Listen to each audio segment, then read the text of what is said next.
জয় জগন্নাথ বন্ধুরা, আজকে বিকালবেলা এসলাম দীঘার জগন্নাথ ধামে। তো দীঘার জগন্নাথ ধামে এসে একটা দারুণ জিনিস দেখতে পেলাম, তোমাদের একটু জুম করে দেখাই। দেখো, ধ্বজা পরিবর্তন হচ্ছে, দেখতে পাচ্ছ বন্ধুরা।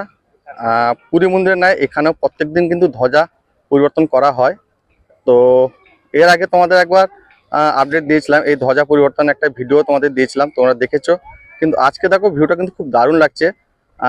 এখানেও পুরী মন্দিরে নয়, প্রত্যেকদিন ধ্বজা পরিবর্তন হয় এবং দেখো এখানে সেই ধ্বজা পরিবর্তন করা হচ্ছে।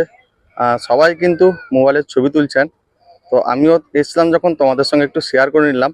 তোমরা অনেকে দেখতে চাও যে দীঘা জগন্নাথ ধামে কীভাবে ধ্বজা পরিবর্তন করা হয়, তো তারই ভিউ তোমাদের সামনে তুলে ধরেছি। দেখতে পাচ্ছ একজন দাদাভাই কিন্তু উপরে একদম উঠে গেছেন, উঠে গিয়ে কিন্তু সেই ধ্বজা পরিবর্তন করছেন। নীল চক্রের উপর দাঁড়িয়ে কিন্তু ধ্বজা পরিবর্তন করছেন। ওয়াও, কি সুন্দর লাগছে দেখো বন্ধুরা। তো পুরী মন্দিরে যেমন প্রত্যেকদিন ধ্বজা পরিবর্তন হয়, দীঘার জগন্নাথ ধামেও কিন্তু প্রত্যেকদিন ধ্বজা পরিবর্তন করা হয়। 4:30 থেকে 5টার মধ্যে কিন্তু কিন্তু এই ধ্বজা পরিবর্তন করা হয়।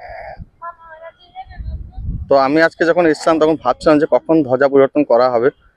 তো সত্যি দেখো, মহাপ্রভুর ইচ্ছা থাকলে কিন্তু দর্শন করা যায়, আর সেই ইচ্ছে কিন্তু পূরণ হয়ে গেল। ধ্বজা পরিবর্তন করা দেখার সৌভাগ্যটা হয়ে গেল আমার। তো দেখতে পাচ্ছ। তো তোমরা কারা কারা এসে দীঘা জগন্নাথ ধামে ধ্বজা পরিবর্তন করা দেখেছো, সেটা কিন্তু কমেন্ট করে জানিও। জয় জগন্নাথ।